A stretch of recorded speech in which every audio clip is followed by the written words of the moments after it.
Hi வணக்கம். இப்போ நம்ம இந்தியன் ஸ்டைலில் டேஸ்டியான பாஸ்தா எப்படி செய்யுதுன்னு பார்க்கலாம்.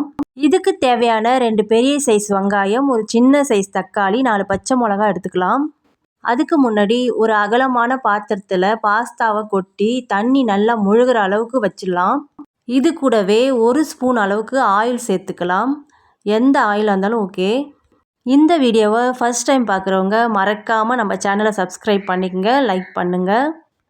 1 ஸ்பூன் ஆயில் சேர்த்ததுக்கப்புறம் தேவையான அளவு உப்பு சேர்த்துக்கலாம். இந்த பாஸ்தாவுக்கு தேவையான அளவுக்கு உப்பு சேர்த்துக்குங்க. அவ்வளோதாங்க. இதை அப்படியே கிளறி விட்டு அடுப்பு பற்ற வச்சு வேக விட்டுக்கலாம். ரொம்ப அழிய விடாமல் கரெக்டான பதத்தில் வேக வச்சு எடுத்துக்கலாம். இது வேகத்துங்காட்டியும் வெங்காயம், பச்சை மிளகாய் எல்லாத்தையும் கட் பண்ணி வச்சுட்டேன். இப்போ பாருங்கள், நல்லா வெந்துடுச்சு. குழையாமல் கரெக்டான பதத்தில் வெந்திருக்கு. இப்போ தண்ணியை நல்லா வடிகட்டிட்டு ஃபேன் காற்றுல ஆற வச்சுக்கலாம். இது ஆறாமல் சூடாக வச்சு அப்படியே பிடிச்சிக்கும் புட்டு மாதிரி. இந்த சமயத்தில் அடுப்பில் கடாயை வச்சு காஞ்சதும் எண்ணெயை ஊற்றிக்கலாம். இந்த மக்ரோனிக்கு சாஸு மைனஸ்லாம் தேவையில்லைங்க, அப்படியே சாப்பிட்லாம், டேஸ்ட்டாக இருக்கும். இப்போது எண்ணெய் நல்லா காஞ்சிடுச்சு. கட் பண்ணி வச்சுருந்த ஆனியனையும் பச்சை மிளகாயும் சேர்த்தே போட்டுக்கலாம். இது கண்ணாடி பதத்துக்கு வதங்கட்டும். இந்த பாஸ்தாவை செஞ்சு பார்த்து சாப்பிட்டுட்டு எப்படி இருக்குன்னு கமெண்ட் பண்ணுங்கள். இப்போ ஓரளவுக்கு வதங்கிடுச்சு. இது கூடவே நம்ம அரைச்சி வச்சிருந்த இஞ்சி பூண்டு பேஸ்ட்டை சேர்த்துக்கலாம். இந்த இஞ்சி பூண்டு பேஸ்ட்டு பச்சை வடை போகிற அளவுக்கு நல்லா வதக்கிக்குங்க. இந்த பாஸ்தா அவ்வளோ டேஸ்ட்டாக இருக்கும். பசங்களுக்கு ரொம்ப பிடிக்கும், அடிக்கடி கேட்பாங்க. நல்லா ஃப்ரை ஆகிடுச்சு. இந்த டைமில் நம்ம எக்கு போட்டுக்கலாம். நான் 3 எக்கு போட்டுக்கிறேன். இந்த டைமில் நம்ம அடுப்பை சிம்மில் வச்சு பொறுமையாக கிண்டணும், இல்லைன்னா அடி பிடிச்சிரும். முட்டை நல்லா பூ மாதிரி பொரிஞ்சதுக்கப்புறம் நம்ம தேவையான மசாலாவை சேர்த்துக்கலாம். இப்போது நம்ம இந்த முட்டைக்கான சால்ட்டை தேவையான அளவு சேர்த்துக்குவோம்.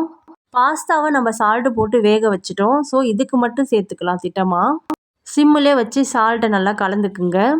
நம்ம ஏற்கனவே சின்னதாக ஒரு தக்காளி எடுத்து வச்சுருந்தோம் இல்லையா, அதை நல்லா உடச்சி விட்டு இதிலே ஊற்றிக்கலாம். நீங்கள் டொமேட்டோ சாஸ் வச்சுருந்தா கூட போட்டுக்கலாம். ஏதாச்சும் ஒன்று போட்டுக்குங்க. அப்புறம் ஓவர் டேஸ்ட் ஆகிடும், புளிக்கிற மாதிரி ஆகிடும். இப்போ தக்காளி சாறும் நல்லா ஃப்ரை ஆகட்டும். இனிமேல் நம்ம தேவையான அளவு மசாலா சேர்த்துக்கலாம். நான் 1 ஸ்பூன் அளவுக்கு கொஞ்சமாக நூடுல்ஸ் மசாலா சேர்த்துக்கிறேன். இந்த மசாலாலாம் போட்டு செய்யும்போது டேஸ்ட்டு தூக்கலாக இருக்கும். நமக்கு சாஸு மைனஸ்லாம் தேவையில்லை.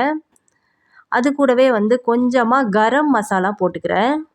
இது கூடவே 1 ஸ்பூன் அளவுக்கு சில்லி பவுடர், இது காரத்தூள்னு சொல்லுவாங்க, இதையும் போட்டுக்கலாம். நான் மிளகு ஜீரகத்தை வறுத்து தூள் பண்ணி வச்சுருக்கேன், அது 1 ஸ்பூன் போட்டுக்கிறேன். அவ்வளோதாங்க. சிம்மிலே வச்சு கிண்டிட்டு லைட்டாக நல்லா மிக்ஸ் ஆனதுக்கப்புறம் இந்த டைமில் நம்ம பாஸ்தாவை எடுத்து கொட்டிக்கலாம். நல்லா ஆற வச்சதும் பலன்னு இருக்குது.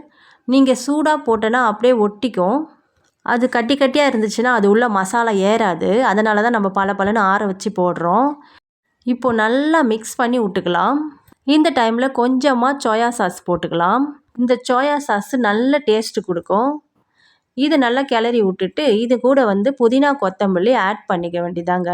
அவ்வளோதாங்க, ஃபினிஷ் ஆகிடுச்சு. சுவையான சூப்பரான பசங்கள்லாம் விரும்பி சாப்பிட்ற பாஸ்தா ரெடி. மறக்காமல் நம்ம சேனலை சப்ஸ்கிரைப் பண்ணிக்கோங்க.